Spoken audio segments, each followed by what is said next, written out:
마켓 리더에게 듣는 시간으로 이어가 보도록 하겠습니다. 시장의 주요 이슈 무엇인지 확인하면서 여기에 또 전망까지 함께 해보도록 할게요. 오늘은 유니스토리 자산운용의 김장열 본부장 모셨습니다. 어서 오세요. 네, 안녕하세요. 네, 반갑습니다. 자, 오늘의 주제 먼저 바로 좀 공개를 해볼게요. 화면으로 보시죠. 오늘 주제는요. 반도체입니다. 하반기를 주도할 섹터로 계속 꼽히고 있고요. 이 반도체의 상승 주기가 점점 빨라질 수 있다는 전망까지 더해지고 있는데 어디까지 왔는지 좀 확인을 해볼게요. 그 전에 시장 큰 그림부터 체크를 좀 해보려고 하는데 미국 이야기를 안 할 수가 없을 것 같아요. 골디락스에 대한 기대감이 점점 확산되고 있습니다. 연준 같은 경우에는 아예 뭐 연착륙에 대한 기대감 그리고 침체는 없을 것이다라는 전망까지 하고 있는데 그렇죠. 이 배경 어떻게 된 거예요? 골디락스가 뜨뜨미지근한 거잖아요. 네. 뜨뜨미하니까 이제 경기는 경착륙은 없고 그렇죠. 그렇다고 해서 뭐 상장 모든 주식이 다 올라가는 엄청난 고성장으로 가는 것도 아니고 중간 정도거든요. 그러니까 우리가 인플레 우려 때문에 금리 인상이라는 걸 썼는데 인플레도 조금 내려가는데 그것이 경기를 완전히 침체의 나락으로 빠질 정도까지는 안 가기 때문에 중간에 좀 뜨뜨미지만을 가는 거죠. 그러면 이제 거기서 이제 실적주라든지 아니면 좀 낙폭 과대한 주가 좀 올라가고 말고 이런 게 때문에 주식시장 전체적으로는 뭐 이렇게 판타스틱하지는 않지만은 그 종목을 잘 고르면은 계속적으로 수익을 낼 수 있는 그러한 구간을 우리가 골디락스를 하는 거거든요. 침체보다 훨씬 낫잖아요. 그렇죠? 그래서 그런 입장에서 본다면은 골디락스 좋다라는데 사람들이 끄덕이는 가장 큰 것이 뭐 일단 그 인플레 기대가 내려갔어요. 인플레 기대가 1년짜리가 원래 4% 넘었거든요. 미국이. 근데 3점 몇 프로 내려갔고 반면에 소비자의 그 심리 기대 지수는 소비의 심리 기대 지수는 원래 한 60 이하였는데 63.9로 또 대폭 올라왔거든요. 그러다 보니까 이제 골디락스에 대해서 처음에 생각하지 않은 분들이 그럴 수도 있겠네 하면서 또 끄덕이기 시작하는 거죠. 그래서 주가가 안정적이 된 거예요. 물론 골디락스 말씀드렸기 때문에 섣불리 또 금리가 인하될 것이다. 아니면 뭐 또 AI고 뭐건 간에 뭐 엄청나게 해서 세상이 3개월 만에 바뀔 거다. 이렇게 설레발을 치는 사람들이 많아서 투자에 베팅을 해서 주가가 많이 올라가면은 그 골디락스 벗어나는 거거든요. 그러니까 스텝 바이 스텝으로 가다마다 이렇게 되는 건데 너무나 지나친 기대 또는 너무나 지나친 비관이 오면은 이제 골디락스가 무너지는 거라요. 주가는 전체적인 장은 애매하게 흘러가는 게 딱 맞는 거고 이게 뭐 2% 3% 빠지지 않고 올라가지도 않고 이렇게 뜨뜻미지근하게 가는 거죠. 그래서 지금은 금리 인하 기대감이 생기면은 그거는 골디락스 벗어나는 거예요. 그럴 때는 주식을 따라가면 안 돼요. 남들이 금리 인하다 이렇게 하면 따라가면 안 된다 이거죠. 근데 미직지간에 가면서 개별 주식적으로 실적이 어떻고 환율이 어떻고 미국 대비했을 때 한국이 어떻고 이렇게 해야 되는 거죠. 물론 반도체라든지 조선주 같이 섹터적으로 특색 있는 주식이 있는데 그거는 거기에 맞게 특색을 공부하실 필요가 있습니다만 지나치게 흥분도 비관도 하지 말아라. 이게 메시지인데 사람들이 끄덕이기 시작했다. 이렇게 말씀드릴 수 있겠어요. 어쨌든 지표들이 이런 골디락스 기대감을 확산시키는데 밑바탕을 해주고 있다라는 건 거죠? 그렇죠. 인플레 기대가 낮아지고 그다음에 소비자의 그 퍼체싱 파워는 나쁘지 않고 이렇게 되는 거죠. 좋습니다.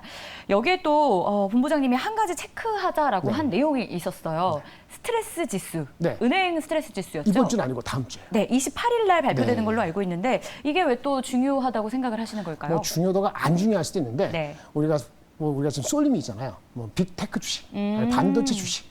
우리는 또 2차 전지만 갈 때도 있지만 그렇게 주식이 가는데 이게 미국이 우리가 은행이 한번 휘청했어가 지난 3월이었잖아요. 근데 은행들이 과연 잘 버틸 수 있을까라는 테스트를 하는 거예요. 은행이 얼마나 최악으로 버틸 수 있는가. 그 스트레스 테스트를 하는데 그거가 다음 주 수요일 우리 시간으로는 목요일 아침에 29일 아침에 발표돼요. 한 23개의 미국의 은행들을 한다는데 원래 작년에도 했었고 계속 하고 있거든요. 스트레스 이슈를.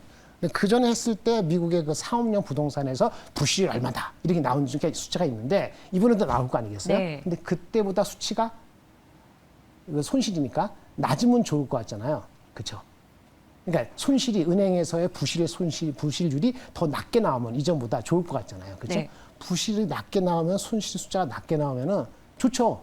근데 그건 뭐냐? 금리를 한 번 더 인상할 수 있는 빌미를 주는 거예요. 그러니까 7월 달 금리가 한번 올라갈 수도 있고 안 올라갈 수도 있는데 가보자라고 그 파월이 그랬잖아요. 근데 지금 요거 한 일주일 며칠 지난 사이에 사람들이 봐, 네가 하겠다는 건 뻥이고 안 할 수도 있어라고 해서 주가가 올라가려 했던 건데 만약에 다음 주에 와서 수치가 낮게 나오면은 은행 리스크 전혀 없네 이렇게 생각을 하면은 그래 금리 인상해 이렇게 생각이 되게 되고 그렇게 금리 인상하게 되면은 성장주 주식이 주가 많이 갔잖아요. 네. 성장주가 이격도 벌어졌는데 그걸 다시 좁히는 조정이 있을 수 있는 거예요. 그러니까 손실이 낮게 나오면 오히려 성장주 관련되는 주식이 오히려 조정을 받은 빌미가 되고 만약에 그 스트레스 지수가 나쁘게 나왔어요. 나쁘게 나오면 어떻게 되죠? 금리 인상을 못 하겠죠. 못하는 거죠. 못 하게 되면 어떻게 돼요? 전반적인 다른 주식이 올라가고 IT라든지 빅텍 주식은 그 금리를 못 올리게 되고 네. 금리를 못 올리게 되면 IT 주식이나 빅텍 주식의 쏠림이 더 세질 수 있는 거예요. 그래서 저는 이번 주나 다음 주에 28일까지 조정을 미리 받게 되면은 그 넘버가 나쁘게 나왔을 때 그렇죠? 나쁘게 나왔을 때 더 좋게 반응하는 그런 이상한 시츄에이션이 가능할 수 있어요. 그래서 어떻게 봐야 되냐면은 골드락스 믿게 되면은 사실은 주도주는 안 바뀌거든요. 주도주 네. 말씀드린 반도체나 조선주나 이런 주도가 쉽게 안 바뀌어요. 그래서 넘버가 나쁘게 나와서 금리 인상을 못 할 것 같다는 생각이 들면은 다시 조선주나 반도체주나 이런 주식 가기 때문에 지금 주가가 만약 조정받게 되면은 아주 적극적이지는 않지만은 조금씩 더 사모으시는 게 맞다라고 말씀을 드리는 거죠. 오, 어쨌든 우리가 3월에 한번 은행 사태를 겪었기 때문에 이 계기로 은행들의 현재 상황을 스트레스 지수로 확인해 볼 필요가 있다라는 거고. 나쁘게 나오는 게 더 좋다. 네, 굳이 저희가 꼽자면 좀 안 좋게 나오는 게 증시에는 도움이 될 수 있다라는 점. 안 좋게 나오는 게 지금 주도주가 네. 랠리를 계속 가는데 도움이 되는 거예요. 그러니까 반도체, 조선이 계속 쭉 그렇죠. 가는데 배경이 될 수 있다라는 네, 점을 그렇죠. 저희가 다음 주 우리 시간으로는 목요일이기 때문에 이 발표도 한번 좀 체크를 해볼 필요가 있다는 점 기억해 보도록 그게 하겠습니다. 다음 주까지고 네. 그다음에 7월 들어가면은 2분기 실적 중심으로 바뀌게 돼요. 네. 그때는 제가 따로 나와서 또 말씀드리겠습니다. 좋습니다. 자, 그리고 또 한 가지는 이제 미국과 중국이 만남으로써 시장 안에서 이번 주도 이슈가 되고 있지 않습니까? 네. 미국이 디커플링이 아니라 위험을 줄이는 디리스킹을 선택을 했습니다. 왜 그런 걸까요? 디리스킹이 더 좋다라고 판단해서 오히려 시장이 좀 헷갈리기도 했잖아요. 바쁘니까 아주 짧게 얘기할까요? 네. 새벽 벽두부터 밥도 안 먹고 옷도 못 챙겨 입고 막 싸웠어요. 네. 열심히 싸우니까 아침도 지나고 점심도 지나고 오후 한 3시쯤 됐어요. 죽겠어요. 싸우다가 죽는 게 배고파서 죽을 것 같아요. 네. 미국도 죽겠고 미국도 인플레 아직도 그렇고 경제 그런데 중국도 성장이 안 오르죠. 미치고 환장했거든요. 그러니까 계속 싸우다가 각자 자존심 갖고 싸우다가 각자가 죽을 것 같아요. 그러니까 한계에 가는 거예요. 잠깐 밥 먹고 싸우자. 잠깐 밥 먹고 쉬자. 네. 그런 휴전입니까? 휴전이죠. 제스처에 불과하다고 보여져요. 이게 근본적으로 해결됐다고 보여지진 않아요. 배경은 왜 디리스크가 나왔냐? 그 결국은 뭐죠? 자기한테 위협이 되는 안보에 위협되는 거는 끝까지 사수해야 되지만 네. 반도체일 수도 있겠고 아니면 무기는 될 수 있는데 다른 것들은요 양보할 수 있어요. 아니 양보하는 척을 할 수 있거든요. 그래서 디리스크라는 거는 절대적인 테러라든지 안전에 위협되는 반도체는 건드리지 말고 나머지는 좀 플렉시블하게 해서 디커플 완전히 중국하고 미국가 떨어질 수는 없지 않느냐 현실적으로 하는 얘기를 2달 전에 백악관에서 그런 얘기했고 앨런 장관도 그런 얘기했고 하다못해 제이미 다이먼 JP 모건 그분도 그런 얘기를 하셨고 그리고 여러 미국의 CEO들이 중국에 방문했잖아요. 엊그저께는 국무장관도 네. 5년 만에 이런 것들은 뭐냐? 너무 힘들어. 잠깐 쉬자. 잠깐 봉합이다. 잠시 이렇게 보시면 될 것 같습니다. 나쁘진 휴전, 않아요. 잠깐 봉합이라도 터지는 것보다 낫잖아요. 네. 그래서 한 6개월이 됐던 그런 정도로 이해하시면 될 것 같습니다. 자, 그렇다면 이 미국과 중국의 이 갈등 상황이 잠시 휴전이다, 봉합 정도로 표현을 해주셨는데 그럼 이게 장기화될까요? 아니면 단기로 좀 끝날까요? 어떻게 보세요? 그러니까 봉합된 것이요. 네. 제가 봤을 때는 올 연말까지 또는 러시아하고 우크라이나하고 전쟁이 해결이 종전이 되면은 네. 다시 불거질 겁니다. 아, 종전이 되면 다시 이거 갖고 싸워야 되거든요. 근데 종전이 안 되고 계속 지진비가 가잖아요. 네. 그러면 어떻게 되냐 중국이 확실히 경제 성장률이 스스로 부양 정책을 통해서 5.5%고 지금 다시 내려가고 있는데 각 기관들이 네. 잘 안 되잖아요. 그렇죠? 어저께 금리 내쳤다 하지만 택도 없거든요. 그러니까 그런 것을 근본적으로 스스로 자생적으로 올라오는 힘이 안 보이는 게 확인될 때까지 그때까지 좀 더 지속될 수 있죠. 올해 연말까지는. 싸우는 거 잠깐 멈추는 거예요. 그러다가 자신이 올라오잖아요. 네. 자신이 올라오면 야 다시 붙어 이렇게 나올 수 있어요. 그래서 올해까지는 약간의 릴리프, 구원 투수 비슷하게 이렇게 장에 그렇게 영향을 줬기 때문에 단기적으로 나쁘지 않습니다. 좋습니다. 네, 그렇게 보시면. 어쨌든 시장 안에 악재는 없는 거니까요. 네네네 그렇죠. 그럼 국내 증시로 넘어가 보겠습니다. 연내 코스피가 3천 시대에 열릴까라는 의문이 좀 생깁니다. 본부장님 생각은 어떠세요? 가능성이 있다고 보세요? 연내 3천은 쉽지 않을 것 같아요. 네. 그래서 제가 오늘 소개시키려고 하는 게 원래 3천이 불가능한 숫자는 아니다 수치적으로라는 애널리스트가 리포트가 나왔어요. 네.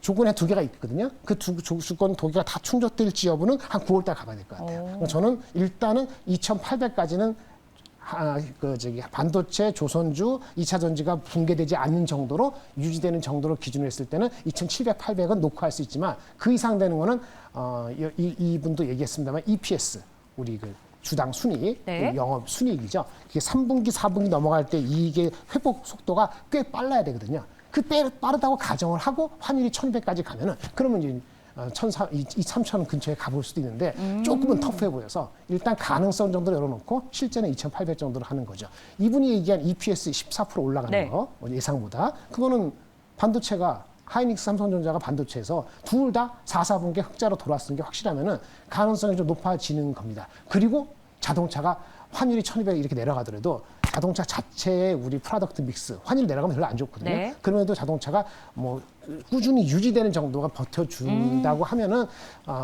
환율 이제 이익이 한 10% 이상 올라가게 되면은 2,900 정도까지도 갈지는 모르는데 그 가시성은 한 8, 9월 달은 가봐야지 보일 것 같아서는 거기까지는 아직 내보지 않고 2,700, 800까지는 꾸역꾸역 갈 수 있다. 스텝 바이 스텝 이렇게 지금 볼 수 있겠습니다. 어쨌든 2,800까지 가려면 계속 말씀하시는 게 반도체, 조선 쪽에서 강한 흐름을 보여줄 때 가능하다는 전제를 이야기를 해주셨어요. 반도체 하면 삼성전자, SK 하이닉스잖아요. 네, 그렇죠. 그에 대한 의견은요? 항상 말씀드린 것처럼 미국엔 엔비디아가 꺾여서 의미 있게 10% 이상 꺾여서 한 일주일 이상 쉰다. 네. 그러니까 한국도 반도체 삼성전자 하이닉스가 그렇게 비슷해 갑니다. 삼성전자 하이닉스가 올라가는 거에 추동의 한 70%는 엔비디아예요. 나머지 30%는 반도체 재고를 축소시켜서 우리 자체로 턴어라운드 되는 그 모멘텀이 뒤로 갈 수 있긴 있거든요. 근데 당분간은 그것이 확인해지는 거 한 7, 8월 달 넘어가야 되니까 당분간 한두 달은 여전히 엔비디아하고 주가가 70, 80 동행하고 그리고 여름 지나서 가을, 겨울 될 때는 한국 자체의 재고를 떨구면서 이익이 턴어라운드 되는 강도에 달려있기 때문에 당분간은 엔비디아에 연결된 걸 볼 수 있어요. 이게 삼성전자에서 버텨야지 중소 종목에 대해서도 의미가 있어요. 안 그러면 중소 종목이 이미 다 올랐거든요. 한 2, 3주 사이에 많이 올라서 물론 오늘 말씀드린 몇 가지 종목 중에서 여지가 네. 있는 종목이 없지는 않습니다만 쉽지가 않아요. 종목 고르기가 쉽지가 않기 때문에 한 번에 사시면 안 되고 나눠 사시거나 이걸 사게 되면 다른 종목을 좀 버려야 되고 이런 게 선택의 여지가 있습니다. 그러면 종목 이야기를 좀 들어가 보도록 네. 할게요. 좀 소개를 해주신다고 했고 그에 대한 전략도 각각 좀 다르잖아요. 네, 네. 시기도 알려주셔야 되고 네. 한 종목씩 좀 관심 가져볼 만한 반도체 관련주들 어떤 것들이 있을까요? 네, 일단 뭐 아주 바쁘니까 아스플로부터 네. 거꾸로 말씀드릴게요. 아스플로는 제가 다른 방송에서도 연초 2월 달에 말씀드렸는데 네. 반도체는 그 가스나 이런 거를 이게 이게 보내야 되는데 배관이 필요하거든요. 그 배관의 튜브라든지 파이프 이런 거 만드는 거예요. 이제는 국산화, 일본이 하던 걸 우리가 한 건데 이 회사는 알차요. 그러니까 삼성전자 하이닉스 한 군데 매달리지 않고 삼성전자 한국에서 다 들어가고 미국의 어플라이 머티리얼이라는 큰 장비 회사를 통해서 들어가요. 그리고 작년 대비했을 때 올해 실적도 엄청 늘어나는데 매출도 늘고 영업이익률도 마진이 좋아져서 한 거의 뭐 2배 늘고 내년도 한 50% 이상 늘어요. 그 정도면 내년도 한 50% 늘고 그러면 PER이 한 10배 이상은 가야 될 것 같은 느낌이 드는데 PER 10배 주가에 지금 왔어요. 그런데 내년도 실적까지 땡기게 되면은 이게 엄청나게 포텐셜이 있거든요. 그래서 제가 봤을 때는 한 PER 10배 이상을 기본으로 한다면 지금 14,000원, 15,000원 정도가 새로운 시작일 수 있고 10,000원 맞나요? 그다음에 18,000원 정도에서 2만 원 근처는 향후에 체크하면서 갈 수 있는데 일단 뚜껑을 열어놓을 필요가 있어요. 이 정도까지 말씀드리는 게 아스플로우. 네. 그 2차 반도체 장비는 아니지 사실은. 그 배관 부품이죠. 네. 그걸 말씀을 드리겠고요. 단점은 이제 거래가 많지 않거나 뭐 이런 게 있는데 회사가 뭐 IR이든지 주주 환원 정책은 아니더라도 주주한테 조금 더 좋은 정책을 내세울 가능성이 있다 말씀을 드리고요. 그 다음에 하이닉스가 부담스러우면은 사실은 부담스러워도 하이닉스가 버틴다는 가정하에 네. 하이닉스가 아웃소싱해주는 후공정 장비 업체가 후공정 서비스하는 회사가 후공정 서비스인 게 하나마이크론이거든요. 근데 이 주식은 2만 원 이하에 사면 좋을 것 같아요. 근데 2분기 실적이 좋아서 2만 원 이하까지 갈지 좀 퀘스천이에요. 네. 그래서 잘 잡으시는데 내년도 성장성이 높기 때문에 애널리스트 목표하는 2만 원 중후반은 내년 해가 바뀌면 갈 수 있을 것 같고 올해는 못 가는데 조금씩 메워놓을 필요는 있다. 그래서 좀 조정받을 때 접근하자는 얘기를 좀 드리고요. 네. 이런 거 다 필요 없고 좀 안정적 하려면은 꾸준한 주식이 있어요. GST하고 월덱스. 네. GST랑 월덱스. 네, 이거 소재 부품이에요. 소재. 전공적은 아니고. 근데 실적 대비했을 때 어떤 배수가 그렇게 부담스럽지 않기 때문에 이것도 분할 매수할 수 있다고 말씀을 드리겠고요. 마지막으로 SNS텍인데 네. 제가 말씀드린 것 같은데 EUV, 반도체 가장 중요한 공정이 빛을 쪼이는 노광 공정을 말씀드렸고, 노광 공정이 가장 핵심적인 EUV 장비인데, EUV라는 게 빛을 이렇게 해주는 그 장비인데, 거기에 들어가는 소재가 SNS 텍인데 주가 많이 갔어요. 그래서 엄청나게 많이 할 거예요. 그래서 올해 실적 기준으로는 비싸요. 근데 내년 실적 기준으로는 여전히 업사이드 되겠어요. 네. 이건 하이 리스크, 하이어 리턴을 추구하는 분만 들어가시면 됩니다. 아. 지금 주가 대비해서 뭐 한꺼번에 샀다가 하루에도 한 5% 왔다 갔다 할 수 있거든요. 네. 예, 그리고 만약에 삼성이라든지 뭐 기타 등등 그 커스터머한테 콜이 진행이 안 된다면 빠질 수도 있거든요. 그런 리스크가 있는데 분명히 지금 말씀드린 다른 종목보다는 업사이드는 잘만 되면 훨씬 크기 때문에 그 성향에 따라서 가시면 되고요. 맨 마지막에는 반도체가 아닌 거 태경 케미칼 말씀드리겠습니다. 태경 케미컬. 이거는 액체 탄산회사예요. 탄산.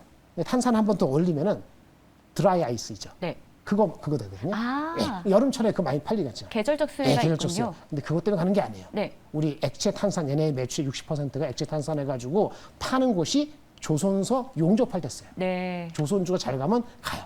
근데 문제는 너무 늦게 나왔네. 지난 딱 1주 사이에 주가 많이 갔어요. 아. 그래서 2주 내에, 향후 2, 3주 내에 애널리스트 리포트가 나오면은 더 갈 것이고, 안 그러면은 빠질 때 사는 정도로 약간은 이미 시간이 조금 늦어서 좀 아쉬운 점이 있습니다. 네, 좋습니다. 자, 이렇게 해서 저희가 반도체 관련 소부장 종목들까지 확인을 좀 해봤으니까 함께 기억해 주시겠고요. 유니스토리 자산운용의 김장열 본부장이었습니다. 고맙습니다. 네, 감사합니다. 준비한 소식 다 전해드렸고요. 내일 1시 40분에 찾아올게요. 시청해 주셔서 고맙습니다.